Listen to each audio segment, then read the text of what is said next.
लीजिए सुनिए मुंशी प्रेमचंद के लिखे उपन्यास प्रेमाश्रम के 28वें भाग को मेरी यानी समीर गोस्वामी की आवाज में। प्रेमशंकर की कृषिशाला अब नगर के रमणीय स्थानों की गणना में थी। यहाँ ऐसी सफाई और सजावट थी कि प्रायः रसिकगण सैर करने आया करते। यद्यपि प्रेमशंकर केवल उसके प्रबंधकर्ता थे, पर वस्तुतः असामियों की भक्ति और पूर्ण विश्वास ने उन्हें उसका स्वामी बना दिया था। अब अपनी इच्छानुसार नई नई फसलें पैदा करते, नाना प्रकार की परीक्षाएं करते, पर कोई जरा भी न बोलता। और बोलता ही क्यों, अब उनकी कोई परीक्षा असफल न होती थी। जिन खेतों में मुश्किल से 5-7 मन उपज होती थी, वहां अब 15-20 मन का औसत पड़ता था। उस पर बाग की आमदनी अलग थी। इन्हीं 4 सालों में कलमी, आम, बेर, नारंगी आदि के पेड़ों में फल लगने शुरू हो गए थे। शाक भाजी की पैदावार घाटे में थी।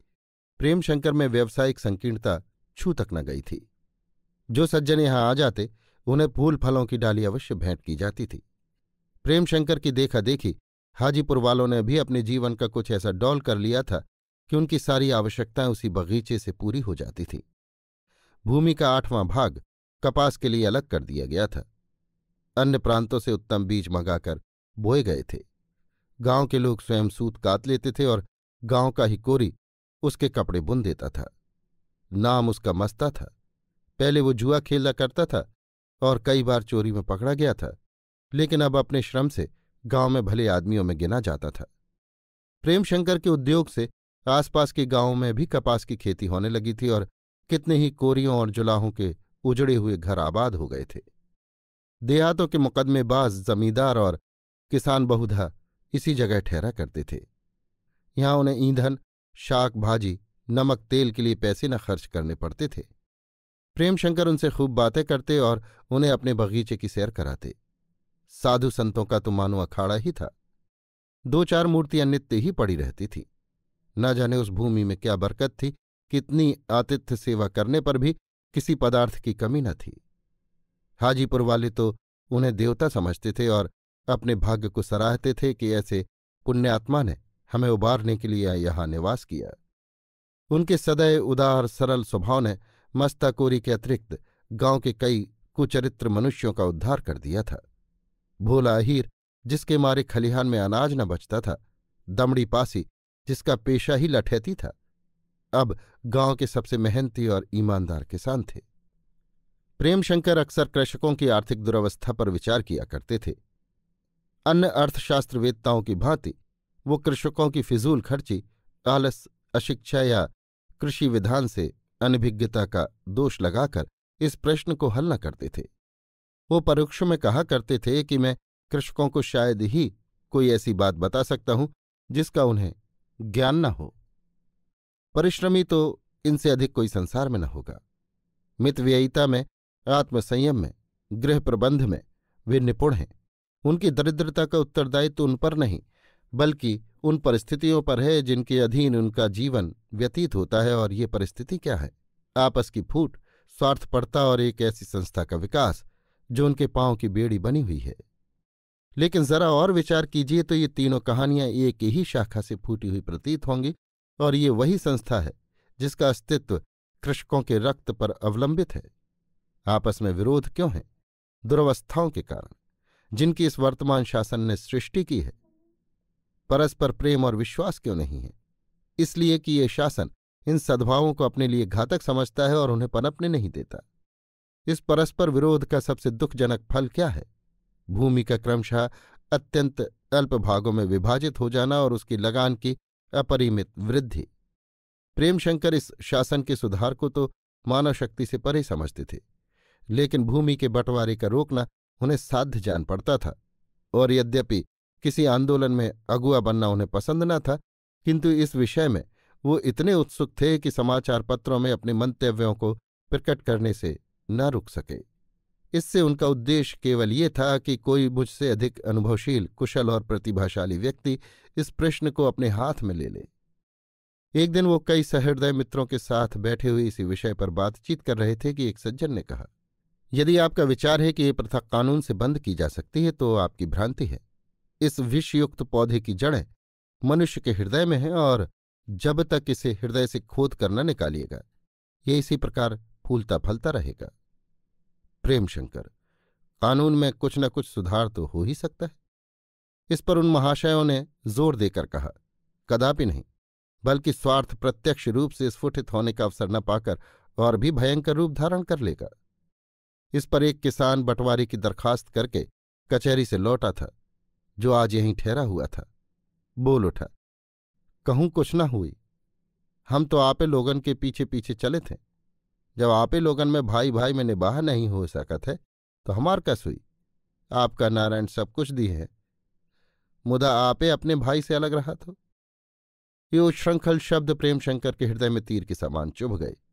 सिर झुका लिया, मुखश्री मलिन हो गई। मित्रों ने कृषक की ओर तिरस्कारपूर्ण नेत्रों से देखा। ये एक जगत व्यापार था। यहां व्यक्तियों को खींचना नितांत न्याय विरुद्ध था। पर वो अक्खड़ देहाती सभ्यता के रहस्यों को क्या जाने, मुंह में जो बात आई कह डाली। एक महाशय ने कहा, निरे गंवार हो, जरा भी तमीज नहीं। दूसरे महाशय बोले, अगर इतना ही ज्ञान होता तो देहाती क्यों कहलाते। न अवसर का ध्यान, न औचित्य का विचार, जो कुछ ऊट पटांग मुंह में आया बक डाला। बेचारे किसान को अब मालूम हुआ कि मुंह से कोई अनुचित बात निकल गई। लज्जित होकर बोला, साहब मैं गंवार मनई, ये सब फेर फार का जानो। जौन कुछ भूल चूक हो गई होए माफ कीन जाए। प्रेमशंकर, नहीं नहीं, तुमने कोई अनुचित बात नहीं कही। मेरे लिए इस स्पष्ट कथन की आवश्यकता थी। तुमने अच्छी शिक्षा दे दी। कोई संदेह नहीं कि शिक्षित जनों में भी विरोध और वैमनस्य का उतना ही प्रकोप है जितना अशिक्षित लोगों में है, और मैं स्वयं इस विषय में दोषी हूं। मुझे किसी को समझाने का अधिकार नहीं। मित्रगण कुछ देर तक और बैठे रहे, लेकिन प्रेमशंकर कुछ ऐसे दब गए कि फिर जबान ही न खुली। अंत में सब एक एक करके चले गए। सूर्यास्त हो रहा था। प्रेमशंकर घोर चिंता की दशा में अपने झोंपड़े के सामने टहल रहे थे। उनके सामने अब ये समस्या थी कि ज्ञानशंकर से कैसे मेल हो। वो जितना ही विचार करते थे उतना ही अपने को दोषी पाते थे। ये सब मेरी ही करनी है। जब असामियों से उनकी लड़ाई ठनी हुई थी तो मुझे उचित नहीं था कि असामियों का पक्ष ग्रहण करता, माना कि ज्ञानशंकर का अत्याचार था। ऐसी दशा में मुझे अलग रहना चाहिए था या उन्हें भ्रातृवत समझाना चाहिए था। ये तो मुझसे न हुआ, उल्टे उन्हीं से लड़ बैठा। माना कि उनके और मेरे सिद्धांतों में घोर अंतर है, लेकिन सिद्धांत विरोध परस्पर भ्रातृ प्रेम को क्यों दूषित करे। ये भी माना कि जब से मैं आया हूं उन्होंने मेरी अवहेलना ही की है, यहां तक कि मुझे पत्नी प्रेम से भी वंचित कर दिया। पर मैंने भी तो कभी उनसे मिले रहने की, उनके कटु व्यवहार को भूल जाने की, उनकी अप्रिय बातों को सह लेने की चेष्टा नहीं की। वो मुझसे एक अंगुल खिसके तो मैं उनसे हाथ भर हट गया। सिद्धांत प्रियता का ये आशय नहीं है कि आत्मीय जनों से विरोध कर लिया जाए। सिद्धांतों को मनुष्यों से अधिक मान्य समझना अक्षम्य है। उनके हृदय को अपनी तरफ से साफ करने का ये अच्छा अवसर है। संध्या हो गई थी। ज्ञानशंकर अपने सुरम्य बंगले के सामने बैठे मौलवी ईजाद हुसैन के साथ बैठे बातें कर रहे थे। मौलवी साहब ने सरकारी नौकरी में मनोनुकूल सफलता न देख इस्तीफा दे दिया था और कुछ दिनों से जाति सेवा में लीन हो गए थे। उन्होंने अंजुमन इत्तेहाद नाम की एक संस्था खोल ली थी, जिसका उद्देश्य हिंदू मुसलमानों में परस्पर प्रेम और मैत्री बढ़ाना था। ये संस्था चंदे से चलती थी और इसी हेतु से सैयद साहब यहां पधारे थे। ज्ञानशंकर ने कहा, मुझे दिन दिन तजर्बा हो रहा है कि जमींदारी करने के लिए बड़ी सख्ती की जरूरत है। जमींदार नजर नजराना, हरी बेगार, डाढ़ बांध सब कुछ छोड़ सकता है, लेकिन लगान तो नहीं छोड़ सकता है। वो भी अब बगैर अदालती कार्रवाई के नहीं वसूल होता। ईजाद हुसैन, जनाब बजा फरमाते हैं, लेकिन गुलाम ने ऐसे रईसों को भी देखा है जो कभी अदालत के दरवाजे तक न गए। जहां किसी आदमी ने सरकशी की उसकी मरम्मत कर दी और लुत्फ ये कि कभी डंडे या हंटर से काम नहीं लिया। गर्मी में झुलसती हुई धूप और जाड़े में बर्फ का सा ठंडा पानी, बस इसी लटके से उनकी सारी मालगुजारी वसूल हो जाती है। मई और जून की धूप जरा देर सिर पर लगी और असामी ने कमर ढीली की। ज्ञानशंकर, मालूम नहीं ऐसे असामी कहाँ हैं। यहां तो ऐसे बदमाशों से पाला पड़ा है जो बात बात पर अदालत का रास्ता लेते हैं। मेरी ही मौजे को देखिए, कैसा तूफान उठ गया और महज चरावर को रोक देने के पीछे। इतने में डॉक्टर इरफान अली 12 की मोटर आ पहुंची। ज्ञानशंकर ने उनका स्वागत किया। डॉक्टर, अब की आपने बड़ा इंतजार कराया। मैं तो आपसे मिलने के लिए गोरखपुर आने वाला था। ज्ञान शंकर, रियासत का काम इतना फैला हुआ है कि कितना ही समेटू नहीं सिमटता। डॉक्टर, आपको मालूम तो होगा यहाँ यूनिवर्सिटी में इकोनॉमिक्स की जगह खाली है। अब तो आप सिंडिकेट में आ गए हैं। ज्ञान, जी हाँ, सिंडिकेट में तो लोगों ने जबरदस्ती धर घसीटा, लेकिन यहाँ रियासत के कामों से फुर्सत कहाँ कि इधर तवज्जो करूं। कुछ कागजात गए थे, लेकिन मुझे उनके देखने का मौका ही न मिला। डॉक्टर, डॉक्टर दास के चले जाने से ये जगह खाली हो गई है और मैं इसका उम्मीदवार हूं। ज्ञानशंकर ने आश्चर्य से कहा, आप? डॉक्टर, जी हाँ, अब मैंने यही फैसला किया है। मेरी तबीयत रोज बरोज वकालत से बेजार होती जाती है। ज्ञान, आखिर क्यों? आपकी वकालत तो 3-4 हजार से कम की नहीं। हुक्काम की खुशामद तो नहीं खलती, या आत्मा का ख्याल है? डॉक्टर, जी नहीं, सिर्फ इसलिए कि इस पेशे में इंसान की तबीयत बेजा जरपरस्ती की तरफ मयाल हो जाती है। कोई वकील कितना ही हकशनास क्यों न हो, उसे हमदर्दी और इंसानियत से वो खुशी नहीं होती जो एक शरीफ आदमी को होनी चाहिए। इसके खिलाफ आपस की लड़ाइयों और दगाबाजियों से एक खास दिलचस्पी हो जाती है जो लतीफ जज्बात से खाली है। मैं महीनों से इसी कश्मकश में पड़ा हुआ हूं और अब यही इरादा है कि जितनी जल्द मुमकिन हो इस पेशे को सलाम करूं। यही बातें हो रही थीं कि फैजू और करतार सिंह ने सामने आकर सलाम किया। ज्ञानशंकर ने पूछा, कहो खैरियत तो है? फैजू, हुजूर खैरियत क्या कहें, रात को किसी ने खां साहब को मार डाला।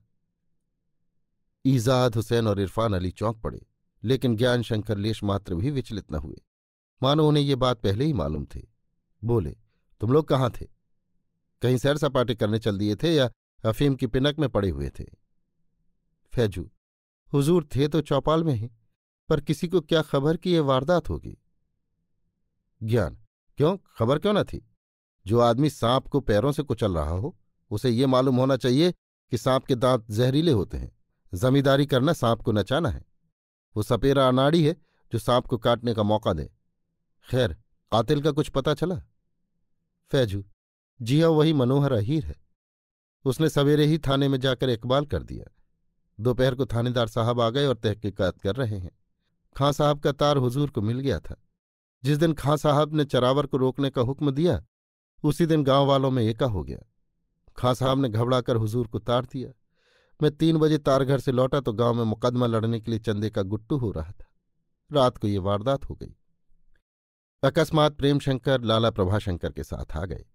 ज्ञानशंकर को देखते ही प्रेमशंकर टूटकर उनसे गले मिले और पूछा, कबा है, सब कुशल है ना? ज्ञानशंकर ने रुखाई से उत्तर दिया, कुशल का हाल इन आदमियों से पूछिए जो अभी लखनपुर से आए हैं। गांव वालों ने गौस खां का काम तमाम कर दिया। प्रेमशंकर स्तंभित हो गए। मुंह से निकला, अरे ये कब? ज्ञान, आज ही रात को। प्रेम, बात क्या थी? ज्ञान, गांव वालों की बदमाशी और सरकशी के सिवा और क्या बात हो सकती है? मैंने चरावर को रोकने का हुक्म दिया था, वहां एक बाग लगाने का विचार था। बस इतना बहाना पाकर सब खून खच्चर पर उद्यत हो गए। प्रेम, कातिल का कुछ पता चला?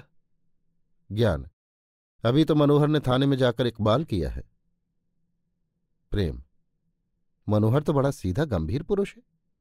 ज्ञान व्यंग से, जी हां, देवता था। डॉक्टर साहब ने मार्मिक भाव से देखकर कहा, यह किसी एक आदमी का फैल हरगिज नहीं है। ज्ञान, यही मेरा भी ख्याल है। मनोहर की इतनी मजाल नहीं है कि वो अकेला ये काम कर सके। निस्संदेह सारा गांव मिला हुआ है। मनोहर को सबने तबेले का बंदर बना रखा है। देखिए थानेदार की तहकीकात का क्या नतीजा होता है। कुछ भी हो, अब मैं इस मौजे को वीरान करके ही छोड़ूंगा। क्यों फैजू, तुम्हारा क्या ख्याल है? मनोहर अकेले ये काम कर सकता है? फैजू, नहीं हुजूर, 60 बरस का बुढ़ा भला क्या खाकर हिम्मत करता? और कोई चाहे उसका मददगार न हो, लेकिन उसका लड़का तो जरूर ही साथ रहा होगा। करतार, वो बुढ़ा है तो क्या, बड़े जीवट का आदमी है। उसके सिवा गांव में किसी का इतना कलेजा नहीं है। ज्ञान, तुम गंवार आदमी हो, इन बातों को क्या समझो? तुम्हें तो भंग का गोला चाहिए। डॉक्टर साहब, मामले में मुद्दई तो सरकार होगी, लेकिन आप भी मेरी तरफ से पैरवी कीजिएगा। मैंने फैसला कर लिया है कि गांव के किसी बालिग आदमी को बेदाग न छोड़ूंगा। प्रभाशंकर ने दबी जबान से कहा, अगर तुम्हें विश्वास हो कि ये एक आदमी का काम है तो सारे गांव को समेटना उचित नहीं। ऐसा न हो कि गेहूं के साथ घुन भी पिस जाए। ज्ञानशंकर क्रुद्ध होकर बोले, बहुत अच्छा हो अगर आप इस विषय में अपने सत्य और न्याय के नियमों का स्वांग न रचें। ये इन्हीं की बरकत है कि आज इन दुष्टों को इतना साहस हुआ है। आप मुझे साफ साफ कहने पर मजबूर कर रहे हैं। ये सब आपके ही बल पर कूद रहे हैं। आपने प्रत्येक अवसर पर मेरे विपक्ष में उनकी सहायता की है, उनसे भाईचारा किया है और उनके सिर पर हाथ रखने के लिए हमेशा तैयार रहते हैं। आप किसी भ्रातृभाव ने उनके सिर फिरा दिए हैं। मेरा भय उनके दिल से जाता रहा। आपके सिद्धांत और विचारों का मैं आदर करता हूं, लेकिन आप कड़वी नीम को दूध से सींच रहे हैं और आशा करते हैं कि मीठे फल लगेंगे। ऐसे कुपात्रों के साथ ऊंचे नियमों का व्यवहार करना दीवाने के हाथ में मशाल दे देना है। प्रेमशंकर ने फिर जबान न खोली और न सिर उठाया। लाला प्रभाशंकर को ये बातें ऐसी बुरी लगीं कि वो तुरंत उठकर चले गए, लेकिन प्रेमशंकर आत्मपरीक्षा में मौन मूर्तिवत बैठे रहे। दीन देहातियों के साथ साधारण सज्जनता का बर्ताव करने का परिणाम ऐसा भयंकर होगा, ये एक बिल्कुल नया अनुभव था। केवल एक आदमी की जान ही नहीं गई, वरन और भी कितने ही प्राणों के बलिदान होने की आशंका थी। भगवान उन गरीबों पर दया करो। मैंने सच्चे हृदय से उनकी सेवा नहीं की। द्वेष का भाव मुझे प्रेरित करता रहा। मैं ज्ञानशंकर को नीचा दिखाना चाहता था। ये समस्या उसी द्वेष भाव का दंड है। क्या एक लखनपुर ही अपने जमींदार के अत्याचार से पीड़ित था? ऐसा कौन सा इलाका है जो जमींदार के हाथों रक्त के आंसू न बहा रहा हो? तो लखनपुर वालों के ही प्रति मेरी सहानुभूति क्यों इतनी प्रचंड हो गई? और फिर ऐसे अत्याचार क्या इससे पहले न होते थे? ये तो आए दिन ही होता रहा था, लेकिन कभी असामियों को चूं करने की हिम्मत न पड़ती थी। इस बार वो मारकाट पर उद्यत हो गए।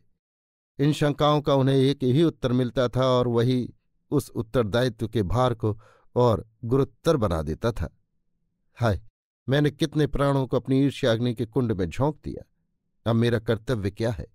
क्या ये आग लगाकर दूर से खड़ा तमाशा देखूं? ये सर्वथा निंद है। अब तो इन अभागों की यथा योग्य सहायता करनी पड़ेगी, चाहे ज्ञानशंकर को कितना ही बुरा लगे। इसके सिवा मेरे लिए कोई दूसरा मार्ग नहीं है। प्रेमशंकर इन्हीं विचारों में डूबे हुए थे कि मायाशंकर ने आकर कहा, चाचा जी, अम्मा कहती हैं अब तो बहुत देर हो गई, हाजीपुर कैसे जाइएगा? यहीं भोजन कर लीजिए और आज यहीं रह जाइए। प्रेमशंकर शोकमय विचारों की तरंग में भूल गए कि अभी मुझे हाजीपुर लौटना है। माया को प्यार करके बोले, नहीं बेटा, मैं चला जाऊंगा। अभी ज्यादा रात नहीं गई है। यहां रह जाऊं तो वहां बड़ा हर्ज होगा। ये कहकर वो उठ खड़े हुए, ज्ञानशंकर की ओर करुण नेत्रों से देखा और बिना कुछ कहे ही चले गए। ज्ञानशंकर ने उनकी तरफ ताका भी नहीं। उनके जाने के बाद डॉक्टर महोदय बोले, मैं तो इनकी बड़ी तारीफ सुना करता था, पर पहली ही मुलाकात में तबीयत आसूदा हो गई। कुछ क्रुद्ध से मालूम होते हैं। ज्ञान, बड़े भाई हैं, उनकी शान में क्या कहूं। कुछ दिन अमेरिका क्या रह आए हैं, गोया हक और इंसाफ का ठेका ले लिया है। हालांकि अभी तक अमेरिका में भी ये ख्यालात अमल के मैदान से कोसों दूर है। दुनिया में इन ख्यालों के चर्चे हमेशा रहे और हमेशा रहेंगे। देखना सिर्फ ये है कि ये कहाँ तक अमल में लाए जा सकते हैं। मैं खुद इन उसूलों का कायल हूं, पर मेरे ख्याल में अभी बहुत दिनों तक इस जमीन में ये बीज सरसब्ज नहीं हो सकता। इसके बाद कुछ देर तक इस दुर्घटना के संबंध में बातचीत होती रही। जब डॉक्टर साहब और ईजाद हुसैन चले गए, तब ज्ञानशंकर घर में जाकर बोले, देखा भाई साहब ने लखनपुर में क्या गुल खिलाया। अभी खबर आई है कि गौस खां को लोगों ने मार डाला। दोनों स्त्रियां हक्की बक्की होकर एक दूसरे का मुंह ताकने लगीं। ज्ञानशंकर ने फिर कहा, ये वर्षों से वहां जा जाकर असामियों को जाने क्या कहते थे, न जाने क्या सिखाते थे, जिसका ये नतीजा निकला है। मैंने इनसे विनय की थी कि आप गंवारों को अधिक सिर न चढ़ाएं। उन्होंने मुझे भी वचन दिया था कि उनसे कोई संबंध न रखूंगा, लेकिन अपने आगे किसी को समझते ही नहीं। मुझे भय है कि कहीं इस मामले में वो भी न फंस जाएं। पुलिस वाले एक ही कट्टर होते हैं, वो किसी न किसी मोटे असामी को जरूर फांसेंगे। गांव वालों पर जरा सख्ती की कि सब के सब खुल पड़ेंगे और सारा अपराध भाई साहब के सिर डाल देंगे। श्रद्धा ने ज्ञानशंकर की ओर कातर नेत्रों से देखा और सिर झुका लिया। अपने मन के भावों को प्रकट न कर सकी। विद्या ने कहा, तुम थानेदार के पास क्यों नहीं चले जाते? जैसे बने उन्हें राजी कर लो। ज्ञान, हाँ, कुछ ना कुछ तो करना ही पड़ेगा, लेकिन एक छोटे आदमी की खुशामद करना उसके नखरे उठाना कितने अपमान की बात है। भाई साहब को ऐसा न समझता था। श्रद्धा ने सिर झुकाए सरोष स्वर से कहा, पुलिस वाले उन पर जो अपराध लगाएं वो ऐसे आदमी नहीं है कि गांव वालों को बहकाते फिरें, बल्कि अगर गांव वालों की नीयत पहले मालूम हो जाती तो ये नौबत ही ना आती। तुम्हें थानेदार की खुशामद करने की जरूरत नहीं, वह अपनी रक्षा आप कर सकते हैं। विद्या, मैं तुम्हें बराबर समझाती आती थी कि देहातियों से रार न बढ़ाओ। बिल्ली भी भागने की राह नहीं पाती तो शेर हो जाती है, लेकिन तुमने कभी कान ही न दिए। ज्ञान, कैसी बेसिर पैर की बातें करती हो। मैं इन टुकड़ गंदे किसानों से दबता फिरूं? जमींदार ना हुआ कोई चरकटा हुआ। उनकी मजाल थी कि मेरे मुकाबले में खड़े होते। हाँ, जब अपने घर में आग लगाने वाले मौजूद हो तो जो कुछ हो जाए थोड़ा है। मैं एक नहीं 100 बार कहूंगा कि अगर भाई साहब ने इन्हें सिर न चढ़ाया होता तो आज इनके हौसले इतने न बढ़ते।